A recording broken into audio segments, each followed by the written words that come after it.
Olá pessoal, esse é o Fax Podcast. Eu sou o professor Harerton e é muito bom ter você aqui mais uma vez. Mas antes da gente começar, como sempre, eu tenho alguns recados para dar para você. Para começar, já curte esse episódio, compartilhe para que mais pessoas possam conhecer a gente. Assina o nosso podcast, a gente está no YouTube, está nas principais plataformas de podcast. Tá? Além disso, segue a Fax nas redes sociais. Na descrição desse episódio vai ter todos os links. A gente está em todas as redes sociais. E o outro recado é o seguinte: a gente quer que você venha estudar com a gente. A Fax está com vestibular aberto para os cursos presenciais, com as aulas iniciando em 2024. Para saber mais, vai no nosso site faax.com.br. A gente tem uma série de cursos que estão sendo ofertados. Mas a Faax também tem uma oportunidade para você que quer começar a estudar ainda em 2023. Como assim? É possível começar nessa época do ano? Sim!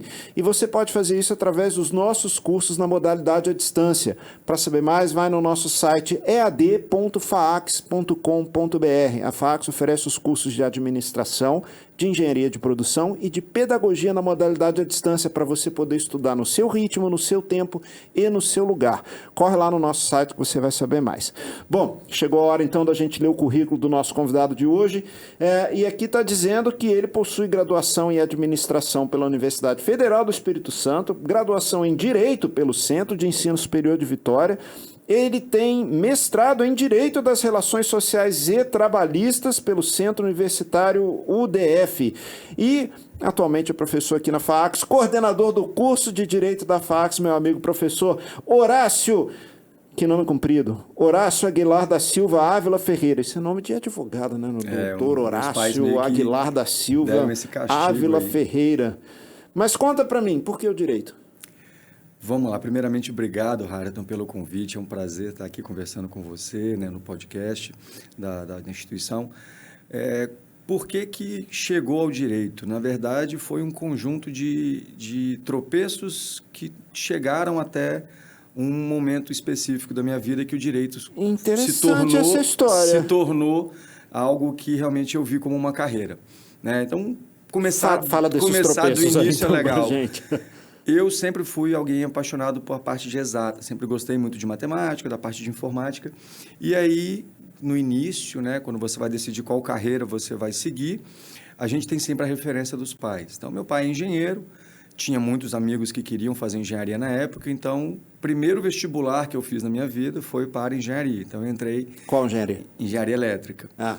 E aí, no primeiro semestre de engenharia elétrica, era uma instituição particular, eu já vi que já não era o meu caminho, assim, eu gosto de matemática, mas né, ela não gosta tanto de mim. Você começou logo pela engenharia que tem a matemática mais pesada, né? E já vi, de fato, que assim, eu não queria trabalhar com isso, de fato. Logo depois, eu pensei, olha, eu sou, né, adoro jogar videogame, sempre gostei, sempre fui muito nerd, né? Aliás, pessoal, ele é um colecionador de action figures, né? Que a gente fala, né? Depois a gente fala sobre isso, vai lá. E aí, por sempre gostar de jogar muito, joguei a minha infância inteira, pensei, por que não fazer informática? Entrei num curso de ciência da computação e aí fui também tendo os tropeços, principalmente nas disciplinas de programação.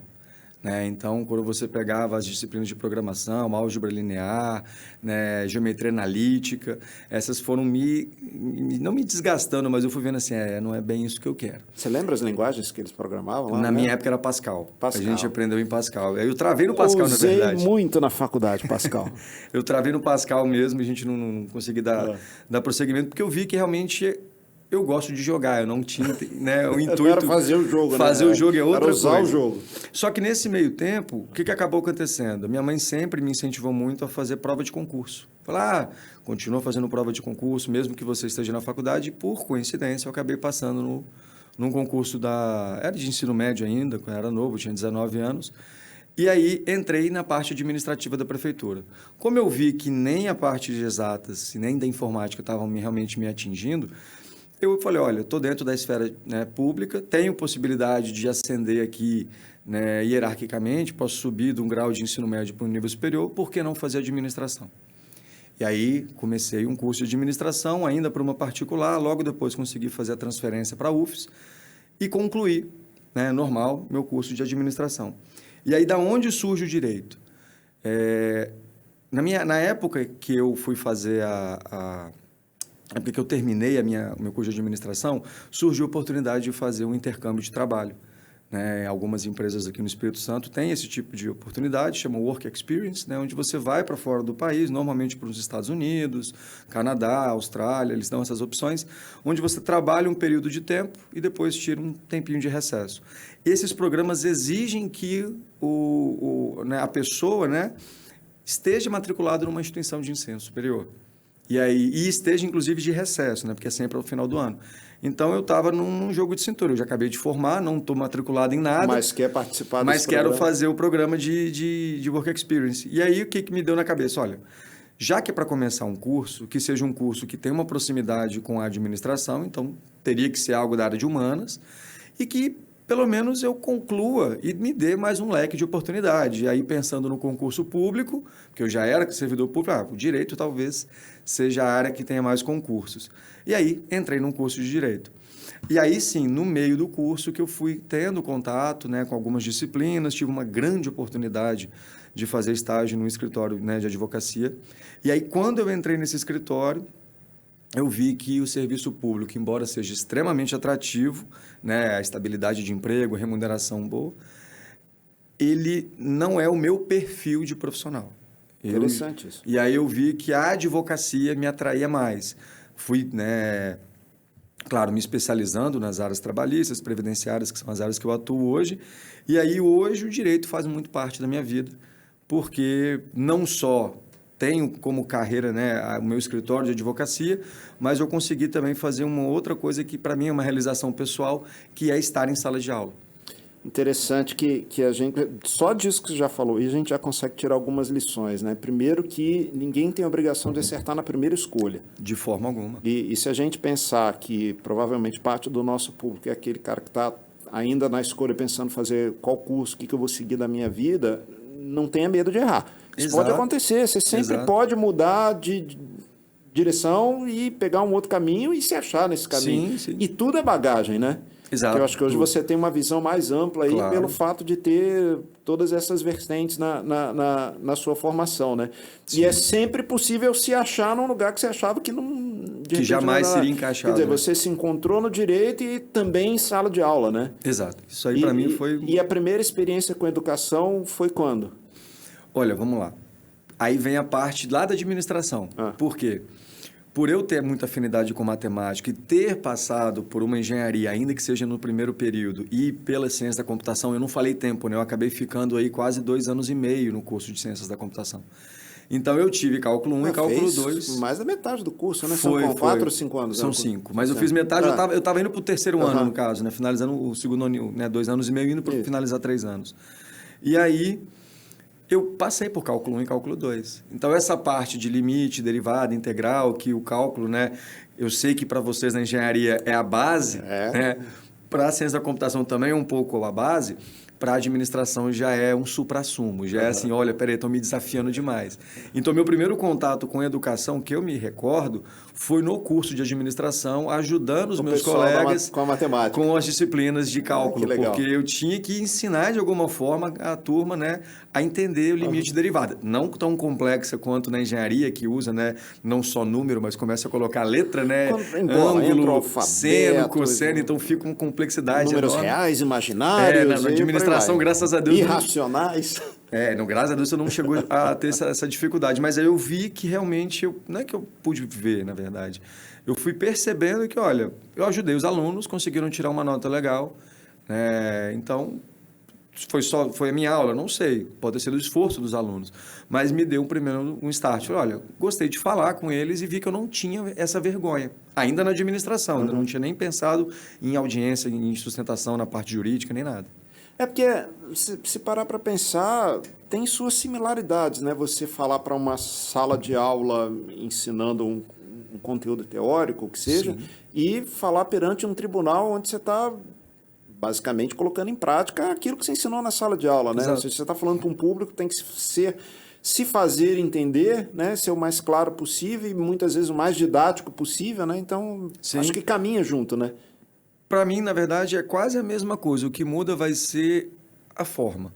Porque falar em público sobre algo que a gente domina, como professor ou como advogado, basicamente é dar uma aula. né? É você ensinar, é você explicar, conceituar. A diferença que eu visualizo é que uma eu estou falando para pessoas que querem aprender e não têm o conhecimento. A outra são pessoas que já possuem o conhecimento e eu preciso convencê-las de que o meu ponto de vista está correto e não o do meu adversário, né? Da outra parte. Aliás, essa é uma habilidade que quem trabalha com a parte do direito precisa de desenvolver Muito. e botar em prática, né? Muito. E no curso vê alguma coisa nesse sentido? Sim. A gente tem algumas oportunidades, não, no curso de Direito, principalmente aqui na FAACS, primeiro, que a gente tem as disciplinas práticas, que aí já tem essa parte do peticionamento. A gente tem criado, né, atividades dentro das salas de aula que estimulam os alunos, muitas das vezes, igual a gente fez no ano passado, a fazer um júri simulado, onde não só os alunos representam os advogados, mas como representam também toda a parte do tribunal do júri. Então, a gente tem um aluno ou mais que representa um juiz, que representa um promotor, que representam os defensores públicos, um que é o réu, que é o acusado do processo. Inclusive, até os agentes policiais que algemam, tiram a algema, tem alguém também atuando. Leva algema, tudo? Levaram uma algema. Isso. Exatamente para quem está de fora conseguir entender essa dinâmica, esse funcionamento, e isso, óbvio, estimula o aluno. E apesar de ser simulado, não é combinado, né? O resultado vai ser consequência daquilo que vai ser falado ali, né? Isso, é porque a concepção de um júri nada mais é do que a pessoa sendo julgada por seus pares, ou seja, não é um juiz que vai julgar se a pessoa é culpada ou inocente. O juiz, o papel dele vai ser, primeiro, identificar se tem a possibilidade da existência do crime e depois ele fala qual o tamanho da pena, Sim. que a gente chama de dosimetria. Uhum. Então, o bacana desse nosso júri simulado é que a gente traz, inclusive, alunos do próprio CA, de outros cursos que não tem qualquer... CA é o Centro Educacional, a nossa irmã aqui da FAACS, Exato, né, que exato. cuida da educação nos níveis mais inferiores. Sim, e alunos de outros cursos. Então, quando eles estão ali, eles não fazem ideia qual é o caso e qual vai ser o argumento que nem a defesa e nem a promotoria vai trazer. Então, realmente é uma decisão, vamos colocar, justa. Isso é muito legal. E, além disso, uma coisa que a gente estimula muito aqui, a gente tem um nível de alunos estagiando muito grande. Nossa estatística mais recente, se eu não me engano, estava em 70% a 80% dos alunos em algum tipo de estágio, né? E isso estimula ele ter contato. E pelo que eu ouvi falar, uma coisa super comum aqui do aluno da FAACS já é ser aprovado no exame da ordem antes de terminar o curso, né? Sim, a gente tem, desde 2021, já tem iniciado esse processo de melhoria, né, na forma como o aluno se prepara para o ENAD. Hoje a gente tem uma prova multidisciplinar que cobra do aluno, por exemplo, do quinto período, tudo que ele viu desde o primeiro até o quinto, do sexto, desde o primeiro até o sexto, ou seja, já preparando esse aluno não só para a prova da ordem, mas para um concurso ou para uma prova multidisciplinar, né, que normalmente a gente tem nas provas de concurso. Vamos falar um pouco sobre a carreira do direito. Eu já vi informações de que o Brasil, acho que é o país que mais tem cursos de direito no mundo, né? Mais ou menos isso aí. Além de ser o curso mais antigo também, né? Ofertado no Brasil, é isso mesmo? Sim. Para falar se é o mais antigo do Brasil, eu não tenho certeza, mas acredito que seja, seja, né? Porque a gente tem esse arcabouço histórico vindo de Portugal, trazendo para cá, né, os cursos, talvez junto com os cursos de medicina, mas acho que vieram depois. E por que, digamos, essa popularidade? Por que é algo que deu tão certo aqui, digamos assim, de ter tantos cursos, tantas escolas? Vamos lá. Pelo menos aí eu vou trazer uma visão pessoal minha, né, do porquê que eu acho que o curso de Direito se popularizou muito. A gente tem 3 pilares históricos de grandes carreiras, né? Vai ter a área jurídica, a área médica e a área das engenharias. A gente pegar lá no início do século XIX, eram os principais cursos que existiam no século XX também. Por que, então, o curso de Direito teve esse crescimento? Aí eu vou trazer, pelo menos, um ponto de vista legal do porquê que a gente tem um destaque dentro da FAACS. Porque dentro dessas 3 áreas, talvez seja o curso de menor despesa para uma instituição de ensino. Você tem um laboratório de engenharia, você criar um laboratório anatômico dentro de uma instituição, tira a parte da aprovação. Isso já é caro. É um curso mais fácil de ser ofertado. Exato. Não, beleza. Mas se não tivesse público, não seria ofertado. E aí vem das grandes carreiras, então, né? Vamos lá. Todo mundo que olha para o direito, ou olha para a engenharia, ou olha para a medicina, pensa, são profissionais que têm alto rendimento, uma alta remuneração, né? Grandes escritórios, que ocupam um prédio inteiro de salas para poder trabalhar. Então, a visão que a pessoa tem é que o advogado é uma carreira de sucesso, vai ganhar dinheiro, vai ser rico. Vamos falar sobre o quão essa visão aí, de fato, se materializa. Primeiro que o bacharel em Direito não é o advogado. Não. Né? Então, qual é o mercado de trabalho para o bacharel em Direito, né? E depois, mais especificamente, qual é o mercado de trabalho para o advogado, onde que esses profissionais, esses perfis vão poder atuar? Vamos lá. Atualmente ainda não tem uma regulamentação profissional para o bacharel em Direito. Certo. Ou seja, ele não pode fazer nada que o advogado tem prerrogativa exclusiva de fazer. Então, ele não pode entrar com uma demanda judicial, ele não pode, né, fazer até poderia participar de uma audiência, né, mas ele sozinho não tem essa autonomia porque ele não tem o poder de advogar. Mas como ele tem a graduação em Direito, concursos públicos que não exijam a OAB são acessíveis. Entendi. Né, que pedem apenas a formação em Direito, a graduação. Então, ele tem esse tipo. Agora, na área profissional particular, privada, ele vai ter essa limitação. Por quê? Para que eu vou contratar um bacharel em Direito se eu posso contratar um advogado? Ele pode ser ministro do Supremo, né? Pode. Ministro do Supremo não precisa, inclusive não precisa nem ser formado em Direito para ser ministro, né, do Supremo. Então, ele tem essa limitação. E aí, é algo que eu entendo como extremamente importante, tem a prova da ordem, que é aquele divisor de águas, que, como você mesmo falou, a gente tem um número de cursos de Direito no Brasil hoje que supera os cursos do planeta. Imagina se não existisse a prova da ordem. Então, isso dá uma filtrada. Graças a Deus. A estatística de hoje é que cerca de 10% dos formandos em Direito, dos bacharéis, conseguem passar na prova da ordem. Então esse fato que eu citei antes, que já é tradição nossa aqui, além de ter uma alta aprovação no exame da ordem, nossos alunos conseguiram, inclusive, passar antes de terminar o curso. Sim. Eu acho que só fala a favor da gente, sem querer puxar a sardinha para o nosso lado, mas é algo que dá para concluir. Sim, era o que eu queria até trazer, porque como a gente tem um bom índice de aprovação, a gente já joga esse aluno, né? Na verdade, ele se joga, né? Porque boa parte da aprovação é derivada do esforço próprio, ele já entra no mercado.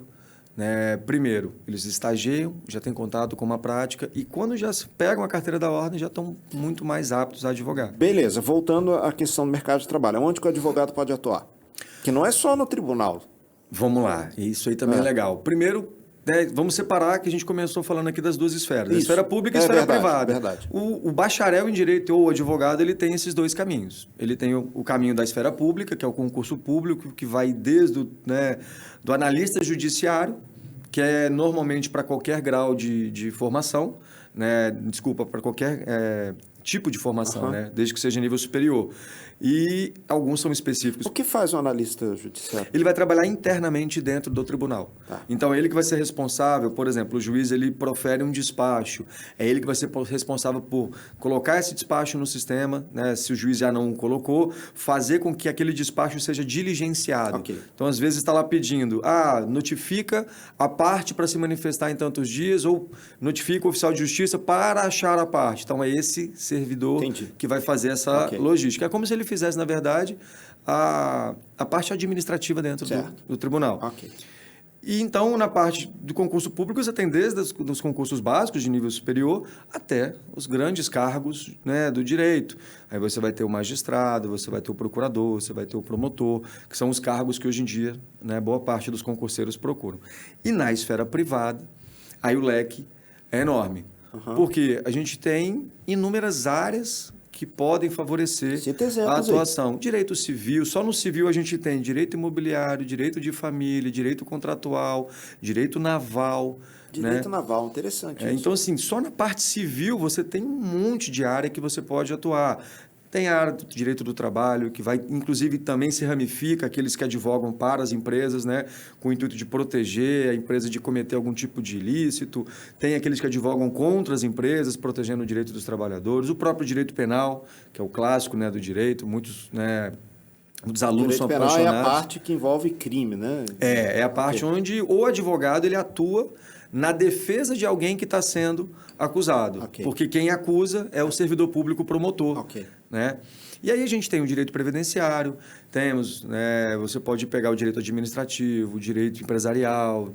Então, o leque de opções é muito grande no direito. E isso faz com que, embora a gente tenha um grande número de advogados, a gente consiga também diluir isso em várias especializações. A gente ouve, né, quando vê notícia e tal, às vezes vê reportagem, comentários, fala que tudo no Brasil é tudo muito judicializado, né? Ou seja, vai ser questionado no tribunal alguma coisa. Por que acontece isso? A lei é mal feita? Talvez Ou a lei é muito complicada? A gente pode trabalhar essas duas interpretações. Essa é a pergunta de alguém que não é da área. O que acontece? Primeiro que a nossa Constituição Federal é uma Constituição muito comprida, né? Ela é muito grande, ela quer abranger muita coisa. Então, se você tem uma norma, uma lei que te dá muita proteção, ela, consequentemente, te dá muito direito, certo, né, de reclamar quando você se sente, né, prejudicado. Então, a gente tem no Brasil um alto índice de judicialização porque o acesso ao judiciário ele é garantido a todos. Então, qualquer um que se sentir descontente com algo que ele tem realmente sido ofendido, ele pode procurar o judiciário. A gente tem um outro ponto também, que é o volume de processos, também gera uma morosidade, às vezes acaba atrasando um bocado o andamento dos processos.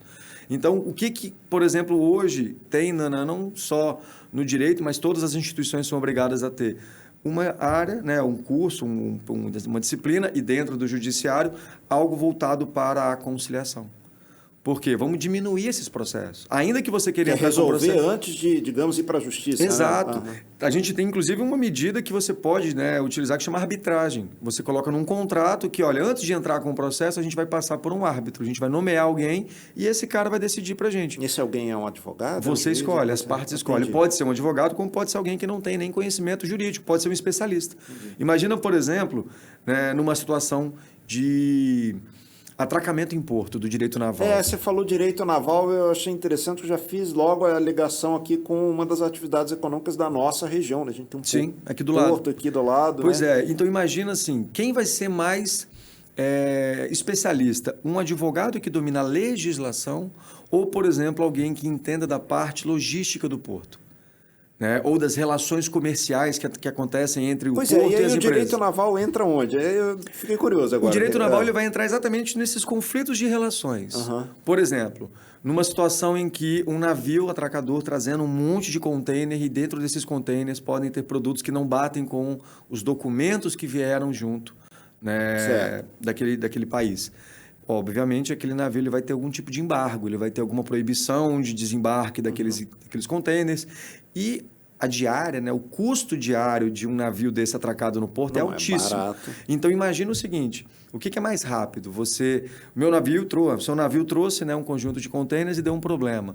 O que é mais rápido? Entrar com um processo judicial contra o porto para acelerar esse desembaraço, vamos colocar, aduaneiro, por exemplo, ou já ter um contrato entre a companhia que faz o transporte e o porto, onde, havendo um problema como esse, já existe um árbitro que vai fazer a análise do caso.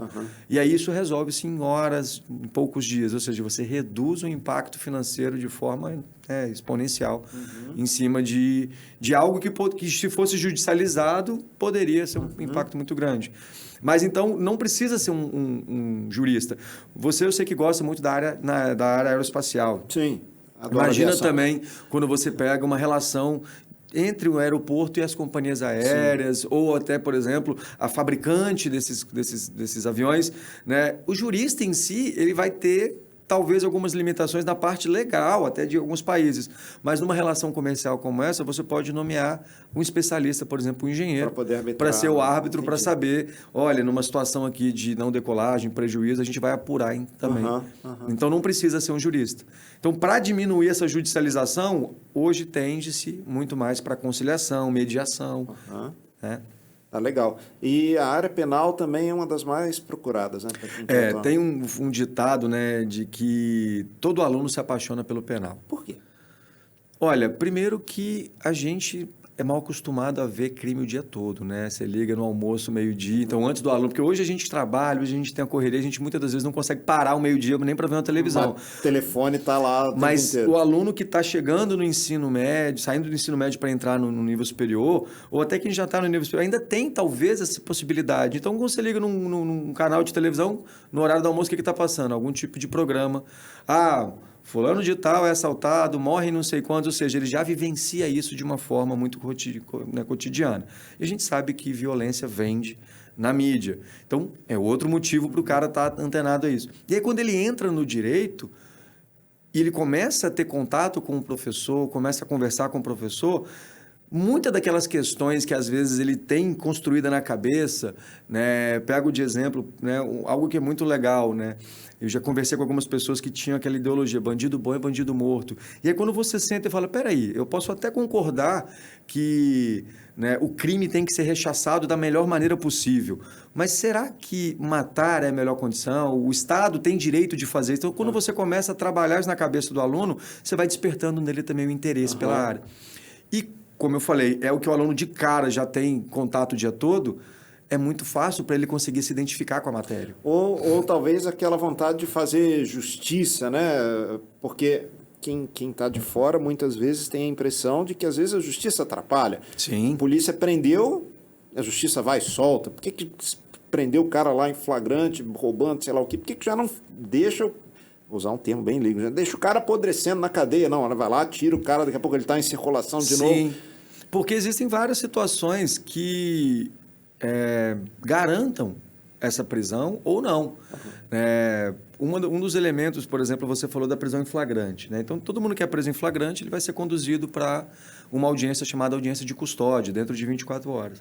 Nessa audiência, o que se apura, na verdade, não é se ele cometeu o crime ou não. Isso quem vai fazer é o juiz, togado para isso, responsável pela vara criminal. Na verdade, ali só vai se analisar esse rapaz ou essa moça que supostamente praticou o crime, ela representa algum risco para a sociedade? Essa pessoa estar presa vai prejudicar o processo? Na verdade, sim. Ela precisa estar presa porque ela pode prejudicar o processo? Pode sumir, pode fugir? Ou pode praticar outros crimes? Então, se isso for uma resposta positiva, a gente prende. Se não, a gente só está superlotando cadeia. Um exemplo que se discute muito hoje, né? A descriminalização do consumo de drogas. Nossa, porque existe uma polêmico. Massa carcerária gigantesca de pessoas que estão presas por estar importando droga. Não porque efetivamente matou alguém ou roubou, né? Ou seja, são pessoas que não oferecem um risco social, vamos colocar que podem oferecer, porque a partir do momento que consomem do tráfico de drogas, e o tráfico de drogas a gente sabe que faz uso de violência para ser mantido, né? Ele estaria sustentando essa manutenção, mas ele por si só como indivíduo não é alguém que traz risco à sociedade. Então, para que mantê-lo preso? Essa é uma das vertentes da discussão da legalização do porte de drogas para diminuir essa massa carcerária. Então, a prisão, né, e aí a gente tem que pensar legal, já que você puxou o assunto do direito penal, que é gostoso, o direito penal ele tem que ser usado sempre como o último recurso do direito. Então, como a gente você me perguntou, quais são as áreas que o direito tem? Falei um monte, direito do trabalho, previdenciário, civil, etc. Quando todas elas falham, o direito penal tem que entrar. Ou ele entra, melhor dizendo.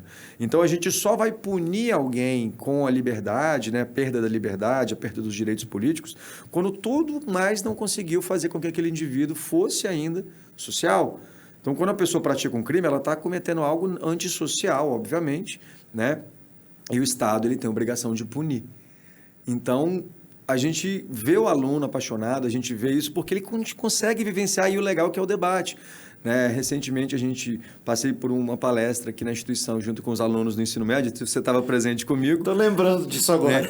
Que a gente começou com perguntas voltadas mais para a carreira, igual você está me perguntando, e num gatilho já estavam querendo saber, né, como é que funciona a audiência, como é que funciona o crime X, crime Y. A empregada deu tantas facadas ao marido dela. Então, assim, ficou naquela situação assim, você vê o quanto que é curioso.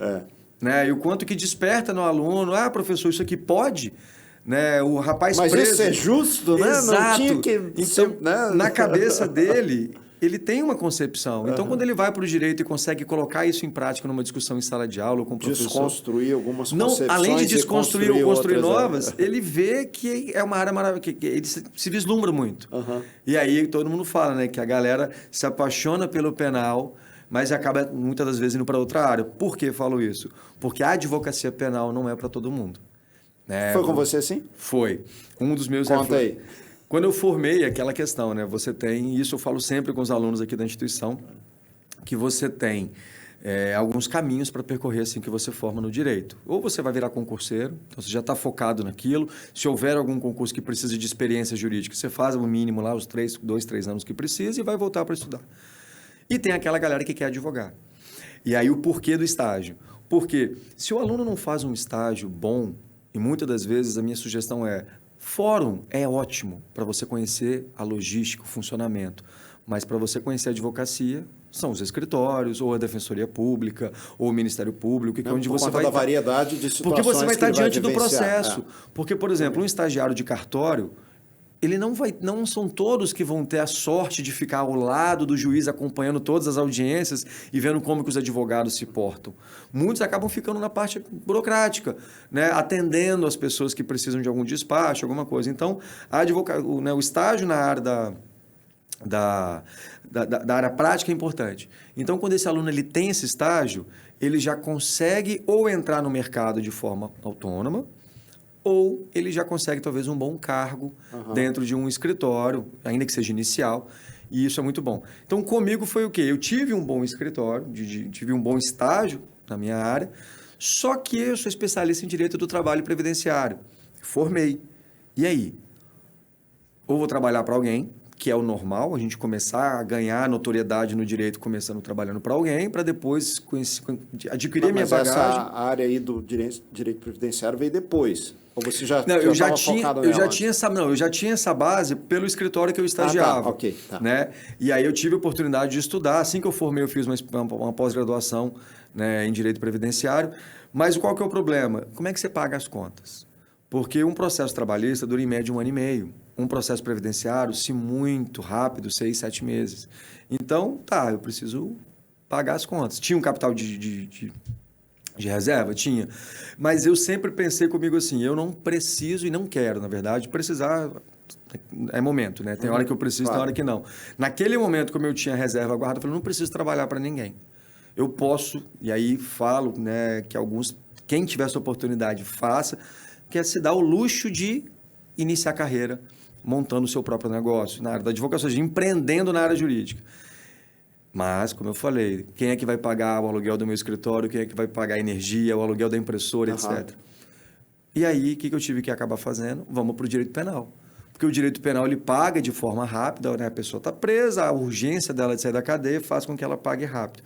Então, eu fiquei um bom tempo aí, pelo menos, hoje já estou chegando aí a 10 anos de advocacia, meus primeiros 2 anos foi regado aí de muito processo penal, muito cliente criminal. E aí que eu fui vendo, né, algumas limitações, mas algumas barreiras pessoais que eu tinha com o direito penal, que é o que eu falo, né? Você pode se apaixonar durante o curso, mas não é um direito para todos. Tem pessoas que realmente não vão conseguir, eu não consigo atuar, pensar em forma de, estou trazendo justiça para aquele rapaz que está sendo acusado, que ele vai chamar de criminoso. Né? Na visão dele, não vou defender, defender um estuprador. Até parece que eu vou fazer uma coisa dessa. Já que você falou isso aí, lembra de alguma situação que marcou aí nesse tempo todo de atuação? Não só no penal, mas depois também, quando você foi para outra área. Eu vou falar... Assim, tem vários casos interessantes que a gente pode trazer. Um que fica de lição para quem atua no direito penal. Isso é legal. Que, inclusive... recentemente, vamos colocar aí nos últimos 12 meses, 1 ano e pouquinho, tem saído muito, aí sai na mídia, mas quem da área jurídica acompanha mais. O que tem acontecido muito? Advogados que estão sendo acusados, né, de estarem levando e trazendo informações de dentro do presídio. Né? E isso você tem que tomar muito cuidado. Primeiro que é crime, óbvio, né? Você está atuando junto com a facção criminosa, então você está praticando um crime junto com eles. E segundo, que é a sugestão que eu dou, é você sempre se atentar no como você conversa com a pessoa no parlatório. Você pode estar sem querer colaborando com... Já passei por uma situação como essa que eu fui atender um rapaz que estava preso e aí ele comentou, e aquela questão, como a gente está na advocacia quer receber, ele jogou uma isca e eu caí. A minha sorte é que meu ex-sócio, na época, me contou que era mentira. Mas o que ele falou? Ele falou, doutor, pede a minha mãe para vender a minha moto para o fulano, né? E com o dinheiro da moto, ela vai pagar o senhor. né, vai te dar o dinheiro da sua parte no escritório. E aí eu já saí felizaço. Falei, opa, vamos receber o dinheiro. O cara vai comprar moto, beleza? Quando eu comentei... É algo assim, completamente... Natural. Natural, né? E que acontece mesmo. Às vezes o cara fala, olha, pede mãe para vender o carro, pede fulano para vender alguma coisa minha que está lá em casa, né? Ver um videogame, minha televisão. Por quê? Porque tem que pagar o advogado. Só que era um código. Porque a mãe dele sabia que a moto, na verdade, era droga. Ou seja, vende a droga para fulano, passa a droga para fulano... Entendi. Tudo bem, poderia até receber o dinheiro e me pagar. Mas você não ia estar sabendo. Só que eu estaria passando uma informação... Sem saber, estaria... do movimento do tráfico, Entendi. etc., sem ter conhecimento. Então, assim, tomar muito cuidado com isso, porque isso pode acontecer. Não estou dizendo que... né, as pessoas que estão presas fazem isso sempre e nem que os advogados também vão fazer isso, né, na inocência. Não, tem advogado que, infelizmente... Infelizmente, a gente tem maus profissionais em todas as áreas. Sucumbe a esse interesse, né? Claro. O dinheiro é rápido e aí cai. Mas, e uma outra coisa que eu falo de antemão para quem vai fazer o direito, nunca promete nada para ninguém. Né? Por isso que é uma das coisas que o direito penal tem muito. Nunca promete, porque não é você que assina, não é você que é o juiz. Agora, de casos curiosos... que eu já tive experiência. Olha, um legal que eu tive foi por um breve período de tempo, mas foi com uma moça que teve envolvimento, né, com o Estado Islâmico. Então, ela teve... Nossa! Conta isso aí. Ela respondeu um processo porque ela tinha realmente se aficionado pela ideologia islã, né, do islamismo, e foi, né, procurada por pessoas que têm essa relação com esse grupo terrorista. Deixando claro que o fato da pessoa seguir a religião do Islã não quer dizer que ela seja terrorista, nem que ela tenha ligação com o Estado Islâmico. São duas coisas completamente diferentes. Mas vamos lá. Na verdade, é só a religião que ela segue, né? E tem sempre os extremistas. Sim, em todo lugar. Que passam dos limites. Então, ela teve essa aproximação com esse grupo, né? E respondeu o processo por isso. Foi durante um período em que... E, de fato, ela estava envolvida mesmo. Ela admite, né? Ela confessa. Na verdade, ela foi entrevistada. Na época, tem gravação. Ela foi entrevistada por um repórter de que ela tinha a função de recrutar novas meninas.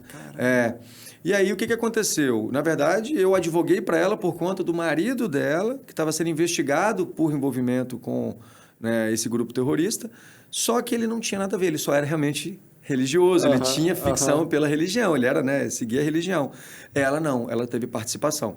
E aí acabou que a gente não continuou com o processo por ausência de pagamento, né? Mas, como a gente falou, no direito penal a gente trabalha em cima do direito, né, de trazer justiça.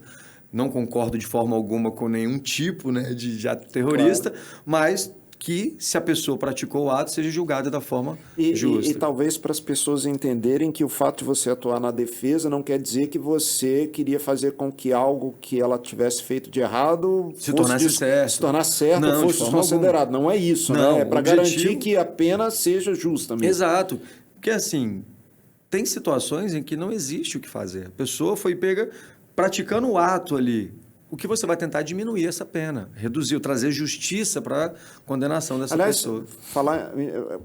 Existe uma definição clássica de justiça, né, que é dar a cada um aquilo que ele merece, né? Sim. É isso, ainda é essa, né, a definição? Esse que é o problema, porque a gente consegue trabalhar isso até dentro da filosofia, porque a concepção do que ele merece parte do que eu entendo do que ele merece. Aí que vai... E aí quem define o que ele merece? Né? É complicado, porque como que você consegue apontar e falar, olha... Fulano de tal merece isso, mas Beltrano não. E os dois fizeram a mesma coisa. Se o seu nível de intimidade com um é diferente do nível de intimidade, ou até de inimizade com o outro, o que é justo é completamente diferente. Para você, né, punir aquele cara a mais do que puniu você, tá justo. Eu não gosto dele. Então, trabalhar a justiça é muito complicado. Por isso que a gente tem tanta lei, tanta norma, né? Porque a gente sempre está tentando construir um sistema mais justo, não que ele sempre traga justiça, mas o objetivo é esse. Tá, vamos dar uma pausa aqui na parte do direito, vamos falar da sua paixão lá pela segurança. Bacana. Você falou que você gosta de videogame, ainda gosta de videogame? Gosto, adoro. Sempre. O que você gosta de... Olha, eu particularmente, né, jogo desde criança, então comecei, acho que você também jogou Atari, o clássico do Atari. Por incrível que pareça... Eu gostava de videogame quando era criança, mas eu fui ter meu primeiro videogame quando eu tinha 16 anos. Mas aí já não era Atari, já estava... Não, foi um Atari. Na realidade, foi um clone do Atari. Que, na verdade, ter Atari original naquela época era quase impossível, era muito caro. Naquela época já não era mais, porque, por incrível que pareça, já estava começando a aparecer Master System, esses Mega Drive. Mega Drive. Acho que o Mega não tinha aparecido famoso ainda, não. 16 bits. Mas já estava começando a melhorar e alguma ocasião lá que a minha mãe falou que eu ia ganhar um presente, tinha uma promoção lá, acho que eu posso ter um videogame agora, né? Porque meus pais ficavam preocupados de eu ficar só pensar nisso e esquecer os estudos, e eu acho que foi a melhor coisa que eles fizeram, porque a chance disso ter acontecido teria sido muito grande mesmo. Mas enfim, eu só fui ter depois de 16 anos e era um clone de Atari. Adorava o Pac-Man não, adorava o River Raid e o Enduro. É o que eu mais gostava jogava. dos dois. O River Raid pra mim era maravilhoso. Eu queria ter o Pole Position, mas esse eu nunca cheguei a ter. Tive emprestado e tal. Eu só tinha, acho que era esses dois mesmo e aquele Pitfall. Pitfall eu gostava do Pinball. Acho que era isso, que era bem facinho também. Sim. Mas vamos lá, a gente está falando de você, né? De mim, sempre gostei de jogar, sempre tive essa paixão de jogo, joguei não só videogame como computador também, até que chegou num momento em que, olha, na verdade, gosto de colecionismo. Para falar a verdade, quem coleciona alguma coisa, gosta de colecionar qualquer coisa que te dá paixão. O que surgiu isso para mim, existe um jogo de cartas chamado Magic the Gathering. Você está falando de RPG aí, no caso, né? Na verdade, ele é um jogo de combate, né? Eu jogo com um conjunto de cartas contra você. Entendi. Então, quando eu era molecão, meus 10, 11 anos, eu entrei nessa vibe desse jogo. E como tem muita carta, a gente começa a colecionar. E aí você tinha lá fichários enormes, cheios de carta, que a gente trocava com os amigos e tal. Então, foi surgindo esse interesse pelo colecionismo. Sempre gostei, né, quando era pequeno, de brincar de boneco. Jogava, fazia, né? Sempre brinquei disso. Então, tinha alguns em casa. E falei, vou deixar aqui na minha estante, porque relembra a minha infância. E aí, essa bola de neve foi crescendo, né? Surgiu uma coleção legal. E eu falei, quero ter um que representa. E hoje eu tenho, né, uma coleção. Eu lembro, na minha época, a gente tinha o Falcon, que era o boneco que os meninos brincavam, sim, né? Mas ele era grandão, Era grandão, era 12 polegadas. E eu tive 3. Não, Falcon não cheguei a ter guardado. Não. Pois é, hoje eu devia ter guardado, porque voltou. A Estrela lançou de novo. Voltou o Falcon, né? Voltou o He-Man. Pois os bonecos, né, os Master of the Universe. Imagina, né? Tem um action figure daquela época lá, bem conservado. Uma baita relíquia. Uma baita relíquia. Deveria ter guardado, mas tudo bem. Mas a criança não guarda. Eu tive Comando em Ação também, um monte de Comando em Ação. Comando em Ação já era pequenininho. Mas joguei tudo fora. E hoje as miniaturas de Comando, né? Hoje a gente chama de miniatura, né? Os bonecos de Comando em Ação são ultra valorizados. Os antigos. Forte Apache. Meu pai brincou muito Forte disso. também. Não era o Apache. Na minha época era aqueles de plástico, né? Era soldadinho de plástico que a gente brincava. Deve ter isso na casa da minha mãe em algum lugar. De repente ainda Mas o colecionismo é algo que sempre fez parte de mim. Eu sempre gostei de colecionar, depois que eu tive esse contato com esse jogo de cartas. E aí entrou num momento que foi os action figures. Né? E aí eu comecei por uma coleção de terror, para falar a verdade, que inclusive eu tenho uma miniatura na minha casa que é a menina do Exorcista na cama, né? Que infelizmente eu trouxe aqui na faculdade com o Wagner para tentar consertar, porque ela aperta o botão, ela toca a música e roda a cabeça, mas eu não consegui. Mas tá lá a minha miniatura e tal. Então eu tenho uma sessão de terror e depois de um tempo veio, né, O Senhor dos Anéis, que é um filme que eu gosto muito. Eu comecei a colecionar a do Senhor dos Anéis. Ou seja, tem um bom investimento dedicado aí, né? Tem. Então, para isso, tem que ter uma boa carreira que te dê o subsídio para poder manter bastante, isso aí. O direito é uma boa opção, né? Exatamente. Então tá, já que a gente voltou a falar do direito e você deixou bem clara a importância do aluno ter vivência com a prática, né? Como que é a prática aqui no curso de Direito da FACS? Vamos lá. Aqui no curso, né, a gente tem um núcleo de prática jurídica. O que é um núcleo de prática jurídica? O núcleo de prática jurídica ele funciona como um escritório dentro da faculdade. Né? Claro. E atende só a faculdade? Como que é isso? Ele vai atender o público da região de Aracruz, né, e as regiões próximas. Normalmente, né, aqui no nosso caso, mas nos núcleos de prática jurídica em geral, eles atendem as pessoas de baixa renda, porque, claro, é para dar acesso à justiça. Você perguntou do número de processos. Está aí um dos responsáveis também. Já que existe um núcleo de práticas, tem que usar. Então, ele funciona da seguinte forma. O aluno ele vai ter contato com as etapas do direito. Então, chega, de repente, a gente chama de assistido, né? Quando a gente fala da pessoa que vai ser atendida no núcleo. Chega um assistido que quer... Até você me perguntou hoje de uma aluna, né, que está querendo saber como é que faz para regulamentar a guarda, né? Porque... uma coisa assim. E aí, ele comparece aqui e fala, olha, estou numa situação X, estou com um problema com a minha ex-mulher, quero pegar a guarda, quero pedir a guarda dos meus filhos, né?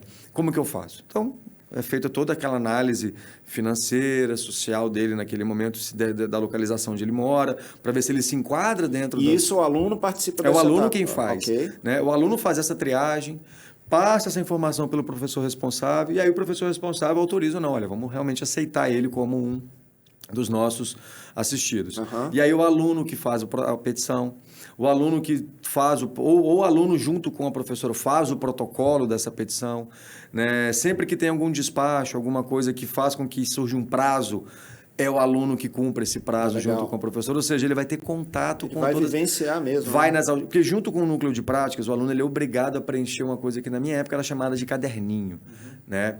Hoje, na faculdade, na verdade, é só um hall de audiências. Então, o que o aluno tem que fazer? Junto com toda essa prática de escritório, ele tem que ter a prática de audiências. Então, ele tem que frequentar pelo menos 5 audiências de cada grande área do direito, né? E ele tem que comprovar esse comparecimento. Então, aí ele já tem um contato com a prática e o contato, né, com a prática da advocacia e o contato com a prática de audiência. Todo aluno tem que passar por isso? Todos os alunos, a partir do 7º período, são obrigados a frequentar o núcleo. Legal. Eles têm que cumprir 200 então, horas dizer, disso. o aluno sai com uma bagagem prática, de fato, ele já sai pronto para poder Sim. já Se ele não se oportunizou durante o curso a fazer um estágio num escritório, o NPJ está ali para dar para ele, né? Claro que se ele teve a oportunidade de fazer, ainda, ele né? entra muito mais qualificado então, para o mercado. Além disso, o aluno ainda tem a oportunidade de fazer um estágio fora. Tem.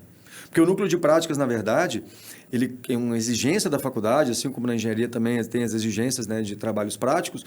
Então, o aluno ele é obrigado a fazer. Ah, mas eu já estagio fora. Não interessa, você vai participar do núcleo. O que a gente tem aqui, por exemplo, no nosso regulamento, é uma redução das horas. Tá. Ele tem que cumprir 200 horas. Cai para metade se ele estagia no escritório legal. externo. Ou no escritório, não, se ele tem um estágio externo, que já é na área jurídica, desde que seja na área jurídica, claro. Então, para finalizar, infelizmente a gente não tem todo o tempo do mundo, elenca aí uma quantidade de razões por que vale a pena vir estudar aqui na FACS. Vamos lá. Primeiro vou acho que vou falar direcionado para cá, que fica mais fácil. Pode falar. Olha, primeira coisa que eu falo de cara logo é a estrutura da instituição. Ela é ultra preparada, não só para o aluno de direito, mas para todos os alunos, né? Me surpreendi quando comecei a dar aula aqui, o tamanho que é a estrutura dela e a quantidade de laboratórios de engenharia, da área de biomédicas. Segundo, a qualificação dos professores, a forma como a gente passa, eu como coordenador posso falar isso, você também como coordenador da engenharia, quando vai ter necessidade de contratação, o tamanho do filtro que a gente passa para poder escolher o profissional que vai vir, vai estar aqui ensinando, né, para vocês, futuros alunos. A didática nossa, né, a gente está em constante interesse em alterar essa forma de dar aula, essa construção, né, desse aluno. O que mais que eu posso falar? Aí eu vou falar do meu curso do Direito, claro, né? A gente está falando do seu curso mas aqui. Você me perguntou para eu vir estudar na FACS. Não, né? mas assim, fazer o curso de Direito na FACS. Puxando o Direito, assim, os meus ex-alunos estão no mercado, sabe? Eu faço audiência, eu vejo meu aluno no fórum. Acho que essa é a melhor credencial, sabe? que a gente eu vejo meu aluno, né? muitas das vezes, vindo fazer uma parceria. Eu precisando de uma parceria, eu falo, olha, essa área que eu não atuo. Fulano, você mexe com a área criminal? Sabe, a confiança que não só eu tenho como outros advogados, ou seja, você vê o profissional no mercado, alunos passando em concurso público, alunos atuando na prática, alunos passando na prova da ordem muito antes do término do curso, ou seja, já tirando essa bagagem das costas para se preocupar só com a conclusão. Gente, não tem nada que dá maior satisfação para o professor é ver que o aluno foi bem encaminhado e conseguiu. Com certeza. Sucesso, isso, para mim, é um dos maiores retornos que a gente tem. Um dia, às vezes, até já passar por situação do aluno ensinar a gente. Isso Porque a gente não atua em todas as áreas. Você ligar para o aluno e falar, cara, você que atua nessa área, me tira essa dúvida. Isso é muito legal, e né? o cara vai e tira a dúvida. Não, professor, assim, assado. Rapaz, como é que você cresceu e evoluiu? Meu querido, muito obrigado pela nossa conversa. Acho que foi muito legal. Eu acho que vocês devem ter gostado também. Então, se tudo isso que o professor Horácio falou aqui despertou o interesse, eu vou repetir, a FACS está com as inscrições abertas para o vestibular 2024 para os nossos cursos presenciais, onde você tem as engenharias, você tem o direito. Então, para maiores informações, vai no site faacs.com.br, lá tem todas as informações que você precisa saber, a inscrição é muito fácil de fazer, você agenda a prova para fazer na hora que for melhor para você, pode inclusive fazer a prova online. então tem toda essa facilidade. E para você que ainda quer ter uma oportunidade de começar a cursar um curso superior ainda esse ano de 2023, nós temos a oferta dos nossos cursos na modalidade à distância. Para maiores informações, corre no site ead.faax.com.br, lá você vai ficar sabendo dos cursos que a gente está oferecendo. Então, foi muito bom ter você aqui e, pessoal, a gente se encontra num próximo programa. Tchau para todos. Um abraço, gente.